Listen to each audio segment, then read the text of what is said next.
Hi, Peig O'Sullivan from the Tree Springboard here, and welcome to session 7 of Scared Kids. So up until this point, we've been looking at managing our children's anxiety. So session 7 focuses, it's called I Worry Too, and it focuses on how we as adults, parents, caregivers manage our anxiety. So in session 6, we talked about being the calm second chicken, and the concept is we have to role model how to be calm and how we manage anxiety, and how when we're faced with fear of something that we might be anxious about, if we as adults are experiencing anxiety and stress, we can't be emotionally available to support our children's anxiety. So today we're going to take a look at some ways that we as adults might take some time out to mind ourselves. So I'm just going to go through a couple of concepts, a few ideas. Some of them you might find useful, some of them not so useful. But the idea is just to take a couple of simple concepts that you might apply to yourself to help you manage your anxiety or stress levels throughout the day. So one of the first things that Dr. Coleman looks at in this session is a stress diary. So as you can see here, an example of a stress diary. So the idea of the diary is to record incidents that occurred throughout the day. So what happened, how stressful was it for you on a scale of 1 to 10, feelings and behaviours that come with it. And then you really break down the specific incidents and look at how other people added to that event, what was happening in the environment at the time, and so on. And this allows us to plan and deal better with a particular time of the day that we find can get very stressful. It will also help you to identify how you behave during that time, how other people behave during that time, what's happening in the environment, and so on. And once we can identify these patterns, it gives us the choice to make a change. So I'll be talking about more techniques that you might use to help reduce stress. So these strategies are the same ones used throughout this module for children. So everything I'm going to talk about is exactly what I've talked about throughout this course, applying to children, but we're going to apply to ourselves now. So if you remember, we talked about muscular tension and adrenaline. So bringing awareness to the breath. So long, slow breath in, filling the belly, and a long, slow breath out. Continuing this until you feel that the adrenaline has calmed. You can use positive self-talk while you're doing this. I can manage this. I have got this. I'm not going to lose control. And allowing yourself, you know that feeling of tension building up inside you. So using the breath to calm the tension down. We also talked about muscle relaxation. So using progressive muscle relaxation. So you might notice at the end of the day, we carry a lot of tension in across our back or our shoulders. So tensing the muscles really, really, really, really, really tight, and then relaxing them. So that can bring awareness into how we can tense our muscles and let go of the tension. So a really useful one to do at the end of the day. It only takes a couple of minutes. I did a guided visualization that I recorded earlier. And this is really good as a way to just take a break from the thinking brain. So switch off for a few minutes, regulate the nervous system, and allow you to be present and not get sucked into the anxiety. So the visualization exercise is really, really good one to do. Mindfulness practice, you'll hear me talk about that all the time. So mindfulness will allow you to come to the here and now of the day. So it will take you away from the pull of what has happened or what might happen, and just allow you to be here. So there's various ways to practice mindfulness, and I think the best thing to do for anybody is, because not one fits for everybody. So going on YouTube or downloading various apps like the Calm app, I know people find really good that I talk to, and just find what works for you. Start with a beginner's one, maybe 10 minutes. And when we try to predict what's going to happen, because that's, I suppose, mindfulness relates to not living in the past events that happened and stop trying to predict the future events that happen. And it's just being present in the here and now. So when we try to predict what's going to happen into the future, that can lead to what's called anticipatory stress. So we get drawn into this, which rises anxiety in relation to what's to come. So we're trying to predict what's going to happen. And one really helpful thing you can do is rehearse what you feel is going to happen. So take, for example, at the start of this lockdown and the start of COVID-19, you might have worried about, I'm going to get sick, I have to go to hospital, what might happen, what's going to happen with the children. And So rehearsing the scenario and looking at options available to you, having a plan in place, will ease that level of stress, and it allows us then to have an outcome. So it takes away the unpredictability, and it's the unpredictability and the not knowing that causes the anxiety. So if you're going to predict into the future about what's going to happen, put a plan around it and see what way it works out for you. So as mothers and fathers or carers to our own children, we're often really, really poor with time. I'm always saying it. There isn't enough hours in the day. So we constantly feel stretched to the limit. And something always needs to be done outside of us, and we feel the pressure.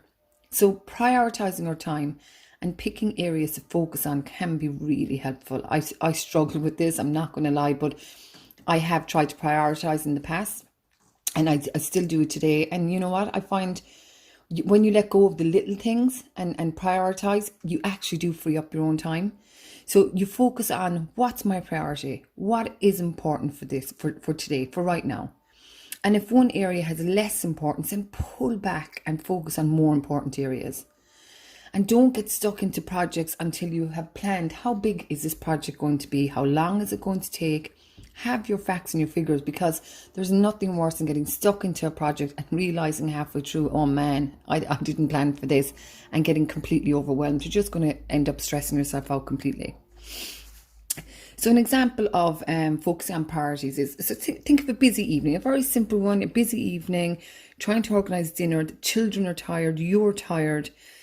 Have a look at what responsibilities can you give your children during this time. And a lot of us don't do that. We don't give our children enough responsibility. And giving our children responsibilities is actually a lifelong lesson. So have a look at, remember, children as young as 5 or 6 can have small chores. So small, simple chores. So maybe stop and take a look at, do you take on too much for the whole family? Are you doing everything and not giving them enough responsibility? And if so, then pull them in, give them responsibility. As I said, it's a lifelong learning for them. So another area we look at is your cognitive approach. So your thinking. Is your attitude towards the stressful events affecting your positive or negative thinking? So if we are constantly falling into the same traps, we make assumptions and predictions about things and rather than basing them on reality. So you're dealing with children, you get caught in a battle of control. You end up shouting, child starts crying, you feel guilty, and then we overcompensate because of the guilt. And what we're doing is we're teaching our children that there's a positive payoff for the pain. So no matter how painful this event has been, no matter how much I've cried, something positive is going to happen at the end. I can deal with that. So approaching it rationally and not taking the bait. So don't take the bait. Being calm in the face of adversity means you possibly won't shout, which means there won't be much guilt. There might be some tears because your child's not getting what you want, but there's a learning outcome for them in that. So they're learning, I don't always get what I want, and guess what? My parents have healthy boundaries. And that's what you're teaching them. So on that note, you also have to notice what is working well, what's positive, and give yourself a pat in the back.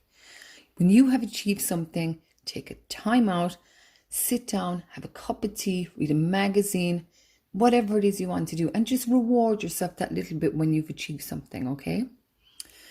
So keep things in perspective. How big of a deal is this right now? In the grand scheme of things, how important is it? What control do you have over it? And if it's not within your control, then you need to let it go. There is no point in worrying and stressing about stuff that is outside of our control. If it's within your control and if it's important, then you take action on it. The next area is assertiveness. So being assertive means being aware of our attitude towards people. So we want to project a positive image of ourselves. So pay compliments when you can, but respectfully challenge rudeness or sarcasm and acknowledge it's hurtful and not okay. Don't just let it bounce off you and, oh, I couldn't be bothered dealing with it, because it's actually not okay and you're not teaching your children anything. And this doesn't apply for children, it applies for everyone. And make sure you say sorry if you feel you've hurt someone else. The other area we look at now is our lifestyles. So looking at the healthy choices that we make. Do we take part in hobbies that are competitive that might add stress to us? Or do we have hobbies that are kind of useful to us and help us get a break away? So reading and listening to music and mindfulness are really healthy ways to reduce stress. So exercise is really important. It reduces toxins, it increases blood flow to the brain, it releases healthy endorphins, and it leads to a feel-good factor. I mean, exercise just has, it's everything bottled in one. A walk, out for a walk, you could throw on headphones and listen to music. You could have a double whammy and you could do walking mindfulness where you're just walking and noticing people, trees, sounds. Really lovely way of going. Eating habits. So having good eating habits, we all know this, it's about balance. So if you're eating good 80% of the time, then you have a 20% luxury window where you can eat, okay? So the last area I'm going to look at in relation to stress is our environment. Now, I suppose sleep needs to be mentioned here. If you're a parent of very young kids, you're probably sleep deprived. But where you can, try and get in as much sleep as you can. So your bedroom environment is very important. It needs to be a quiet place. No television. There should be no TVs in your bedroom. You shouldn't be on your phone in bed at night because of the blue light. It will trick your brain into thinking it needs to be awake because it's daytime. So maybe read a book. I love lavender sprays. I spray lavender sprays on my pillow, my duvet, really relaxing. So take a look at your sleep environment. So environments like work, home, and learning environments, they can all lead to stress levels. So some areas we need to consider here is the lighting, the decor, the tidiness. And tidiness with children might be a stressor in itself, but having things a little tidy and organised can actually lead to a clearer and more organised mind. So the more clutter that's around you, the more clutter is in your mind. And my work colleagues will laugh at this because you should see my desk in work is quite cluttered. I'm very disorganised with my desk in work. But it's because I like having way more space to store things. So when I'm at my desk, I can get very frustrated. So having a little personal space as well. So that might not be physically possible if you don't have space in your house to carve out a little area for yourself. So if you don't have that, then take a look at getting personal space at certain times in the day. So getting up early and having a cuppa before the kids get up, or having a bath or warm shower when they're gone to bed so they're not knocking at the door or looking for you. Make sure they're gone to bed and treat yourself to some nice little bath oils or a nice shower gel and maybe some cream afterwards. So just taking time out for ourselves. Remember the analogy on the plane. When you're asked to put on the mask, they always say, can adults put on their mask first before they attend to their children? And why is that? Because if anything happens to you, who's going to look after that child? So thank you for listening, and I hope I've given you a couple of ideas here that are simple and they might allow you to free yourself up a little bit so that you can manage your own stress and anxiety. Allowing you a little bit of maybe emotional space to deal with your children's anxieties. So thanks again.